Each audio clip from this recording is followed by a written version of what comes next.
2008 की रात थी और इलॉन मस्क सोते सोते चिल्लाया और उठकर जल्दी से बाथरूम की तरफ बढ़ा और वहां पर जाके वॉमिटिंग करने लगे। इलॉन मस्क बहुत हाई स्ट्रेस सिचुएशन को हैंडल कर लेता था, लेकिन इस साल जो उसने स्ट्रेस झेला था उसने पहले कभी भी नहीं देखा था। इलॉन के चलने का पोस्चर खराब हो गया था और उसने बहुत वेट गेन कर लिया था, लेकिन वो हाइपर फोकस्ड स्टेट में आ गया था और उसे अपनी 2 कंपनियों को बचाना था, स्पेसएक्स और टेस्ला। इलॉन मस्क ने अपने छोटे भाई किम्बल मस्क को बुलाया और उससे कहा, तुम्हारे बैंक में कितने पैसे हैं? मेरे पास कुल $3,75,000 है, जिससे मैंने एप्पल के शेयर्स खरीदे हैं और इन्हीं शेयर्स को बेच के मुझे अपना लोन चुकाना है। इस पर इलॉन मस्क बोले, नहीं, लोन रहने दो, ये सारे पैसे तुम टेस्ला में लगा दो। इलॉन मस्क अपने सारे पैसे अपनी कंपनी टेस्ला में लगा चुके थे और अपने दोस्तों और फ्रेंड्स को कॉल करके कह रहे थे कि वो भी उसे कुछ पैसे उधार दे दे। रोडस्टर गाड़ी बनने के लिए कई कस्टमर्स ने गाड़ी की प्री बुकिंग करवा रखी थी, यानी गाड़ी के लिए उन्होंने पहले पैसे दे दिए थे, जो गाड़ी उन्हें 1 साल बाद मिलनी थी। अपनी टीम के लाख मना करने के बाद भी इलॉन अपने कस्टमर्स के ये सारे पैसे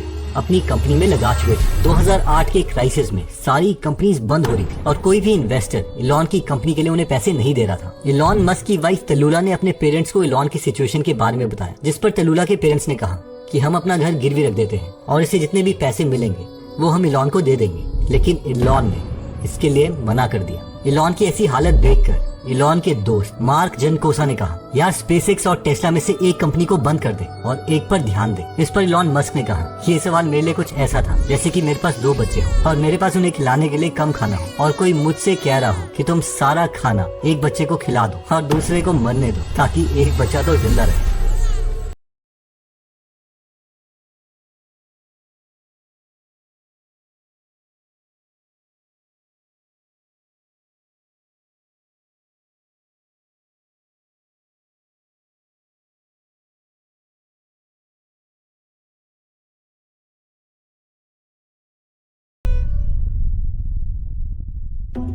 टेस्ला के बोर्ड मेंबर्स ने इलॉन मस्क के लिए एक कंडीशन रखी थी कि अगर टेस्ला की टोटल मार्केट वैल्यू $650 बिलियन के आसपास पहुंच जाती है तो उन्हें $100 बिलियन मिलेंगे, वरना कुछ भी नहीं। जिसका मतलब था कि टेस्ला की इतनी मार्केट वैल्यूएशन बढ़ाना जितनी की जनरल मोटर्स की भी नहीं थी, जबकि जनरल मोटर्स ने पिछले 1 साल में 1 करोड़ गाड़ियां बेची थी और उनका 80,000 का प्रॉफिट था, जबकि टेस्ला ने पिछले साल 1 लाख गाड़ियां बेची थी और वो 18,000 करोड़ के लॉस में थे। टेस्ला बोर्ड मेंबर्स की ये कंडीशन इलॉन मस्क तभी पूरी कर पाते अगर वो हर हफ्ते 5,000 गाड़ियां बना पाते। इलॉन को लग रहा था कि ये टारगेट वो किसी भी हालत में पूरा कर देंगे, लेकिन उनकी टीम को, उनके इन्वेस्टर्स को और बाकी पूरी दुनिया को लग रहा था कि इलॉन ऐसा कभी भी नहीं कर पाएगा और बाकी लोगों को ये लगना कि इलॉन कभी भी इस टारगेट को अचीव नहीं कर पाएगा, वो ठीक भी था, क्योंकि उस वक्त टेस्ला फैक्ट्री 1200 गाड़ियां हर हफ्ते बना रही थी और 5,000 गाड़ियां बनाने के लिए उन्हें 2 सबसे बड़ी मुश्किलों का सामना करना था। मुश्किल नंबर 1, जो ऑलरेडी टेस्ला की फैक्ट्री थी उसे इतना एफिशिएंट बनाना था कि उस फैक्ट्री में ऑलरेडी लगी मशीन से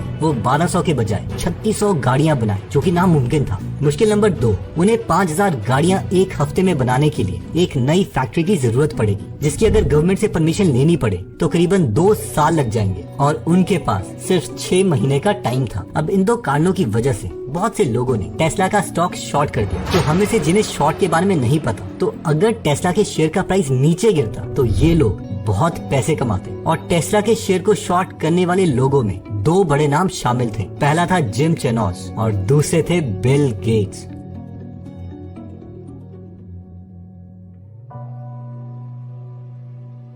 जिम चेनोस एक बहुत ही फेमस ट्रेडर है। इन्होंने क्या किया कि इन्होंने 2 टीम्स बनाई थी जो कि टेस्ला की फैक्ट्री की हर खबर रख रही थी। इन टीम को नाम दिया गया एयरफोर्स टीम और ग्राउंड टीम। एयरफोर्स टीम में जिम चेनोस ने लोगों को ड्रोन्स दे दिए जो टेस्ला फैक्ट्री के ऊपर घूमते रहते थे, और ग्राउंड टीम में लोग थे जो जमीन से टेस्ला फैक्ट्री की वीडियो रिकॉर्डिंग करते थे। इन दोनों टीम का एक काम था कि ये दोनों ये देखते रहे कि टेस्ला में कितना सामान अंदर जा रहा है और कितनी गाड़ियां हर हफ्ते बन के बाहर आ रही है। इन सबको यकीन था कि 6 महीने में ये सारे करोड़ों कमाएंगे, क्योंकि दूर दूर तक टेस्ला फैक्ट्री से 1800 से ज्यादा गाड़ियां बाहर नहीं आ रही थी।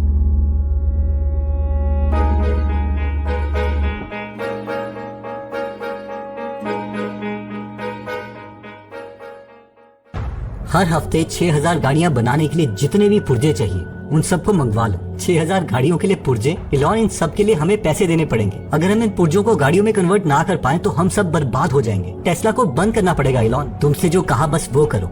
इलॉन इस वक्त हाइपर फोकस स्टेट में थे और इन्होंने 4 सबसे बड़े एक्शन किए। एक्शन नंबर 1, अब जब तक टेस्ला फैक्ट्री से 5000 गाड़ियां बाहर नहीं निकलेगी मैं इधर ही रहूंगा। और फिर इलॉन इसके बाद दिन रात अपनी फैक्ट्री टेस्ला में ही सोई। Action 2, increase the efficiency of things. Elon Musk factory में एक एक पार्ट को चेक कर रहे थे और वो अचानक से एक रोबोटिक आर्म के पास रुके और कहा, ये क्या है? ये रोबोट स्क्रू टाइट करता है। स्क्रू टाइट करता है? इतना स्लो? इससे तेज स्क्रू टाइट तो मैं कर लूं। इसका इंजीनियर कहाँ है? अभी वो खाना खाने गया है, उसे जल्दी बुलाओ, मैं यहीं पर हूँ। जब वो इंजीनियर आया और उसने सेटिंग देखी तो वो इलॉन को बोला, इलॉन ये स्लो इसलिए है क्योंकि इसकी सेटिंग ऐसी की गई है कि ये अपनी 20% स्पीड पर चल रहा है। इसे 100% स्पीड पर कर दो। पर इससे तो नट खराब हो जाएंगे ना। कोई बात नहीं, तुम इसे फिर भी करो। जैसे ही स्पीड 100% पर की गई तो उस रोबोट ने इतनी तेजी से नट घुमाए कि वो सारे टूटने लगे। ये देखकर इलॉन बोले, इसकी स्पीड मैक्सिमम स्पीड से अब 70% कर दो। जब स्पीड 70% की गई तो सब ठीक चलने लगा और इस स्टेप का टाइम पहले से आधा हो गया। अब इससे पहले कि हम आगे बढ़े, पिछली 2 वीडियोस में हमें कमेंट आ रहे थे कि हम एडिटिंग करते कैसे हैं। ये मैग्नेट्स मीडिया यूट्यूब चैनल की तरह हम कैसे एनिमेशन करते हैं, इसका क्या कोई सॉफ्टवेयर है या इसका कोई कोर्स है क्या? इसके अलावा और भी इंटरेस्टिंग बात तो ये हुई कि जब मेरे 4 यूट्यूबर फ्रेंड ने भी इस एडिटिंग स्टाइल की तारीफ करी तो इस पर मुझे और मेरी टीम को ये तो क्लियर था कि इस स्किल की डिमांड बहुत है। यूट्यूबर्स को अच्छे एडिटर नहीं मिल रहे हैं जो इस तरीके की एनिमेशन कर सके। तो हमने सोचा कि क्यों ना हम एडिटर्स को ट्रेन करें,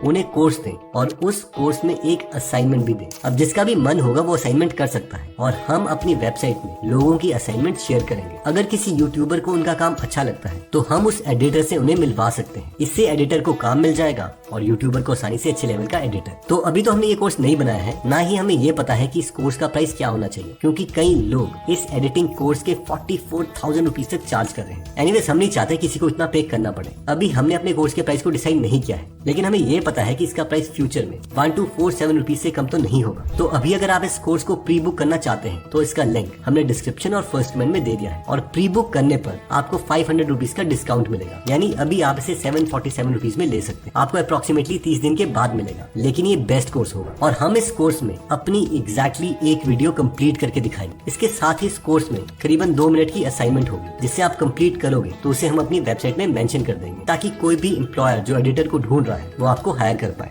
और हाँ, कोर्स रिलीज होने से पहले अगर आपको लगता है कि आपको ये कोर्स नहीं चाहिए तो हम आपके 747 रुपीज वापस कर देंगे, बट वी प्रॉमिस कि ये कोर्स इन 44,000 रुपीज के कोर्स से बेटर होगा। अगर आप इस स्किल में इंटरेस्टेड हैं तो इसका लिंक मैं डिस्क्रिप्शन और फर्स्ट कमेंट में दे दूंगा। अगर आपको डिस्क्रिप्शन में लिंक नहीं दिख रहा है तो इसका मतलब है कि काफी स्टूडेंट्स ने अप्लाई कर दिया और अभी हम स्टूडेंट्स को एक्सेप्ट नहीं कर रहे। Coming back to the story, action 3, delete the useless parts. Elon अगली मशीन की तरफ बढ़े और देखा कि यहाँ पर कार के बेस में रबड़ लगाया जा रहा है। इलॉन को लगा कि इसकी जरूरत नहीं है, तो वो बोले, ये रबड़ हम क्यों लगा रहे हैं? इस रबड़ को लगाने में इतना टाइम लग रहा है कि इसकी वजह से कार का ढांचा आगे नहीं बढ़ पा रहा और पूरा आगे का काम रुका पड़ा है। इस पर इंजीनियर बोला, सर ये स्ट्रक्चर डिपार्टमेंट के इंजीनियर ने हमें लगाने के लिए कहा था। उस इंजीनियर को बुलाओ। ये रबड़ हम क्यों लगा रहे हैं? ताकि अगर कभी बाढ़ आती है तो जो गाड़ी का बेस है वो ज्यादा गीला ना हो। क्या बोल रहे हो? बाढ़ आती है? 10-15 साल में एक बार बाढ़ आएगी और अगर आ भी गई तो गाड़ी का फ्लोर थोड़ा सा गीला हो जाएगा, लेकिन कार सेफ है। इस रबड़ को लगाने की कोई जरूरत नहीं है। इसके बाद इलॉन ने हाथ में एक ऑरेंज कलर का स्प्रे लिया और टेस्ला के वाइस प्रेसिडेंट ऑफ इंजीनियरिंग को बुलाया। उससे कहा, तुम मेरे साथ एक पूरा फैक्ट्री का चक्कर लगाओ। हर स्टेप में इलॉन मस्क रुक कर वाइस प्रेसिडेंट ऑफ इंजीनियरिंग से पूछने लगे, क्या ये स्टेप बहुत जरूरी है कार बनाने के लिए?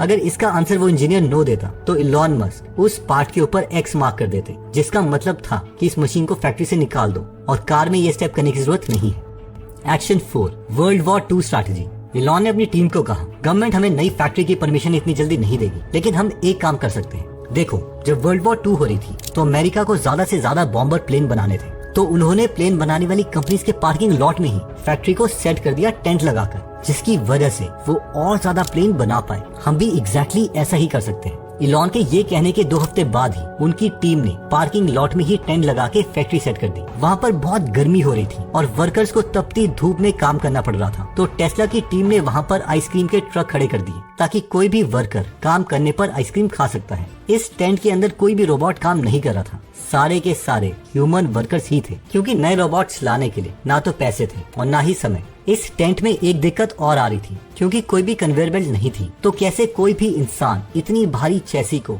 एक से दूसरी जगह लेके जाए। इसका सोल्यूशन इलॉन ने ये निकाला कि हल्की सी स्लोप बना दी, ताकि ग्रेविटी की वजह से इन भारी टुकड़ों को एक से दूसरी जगह ले जाया जा सके।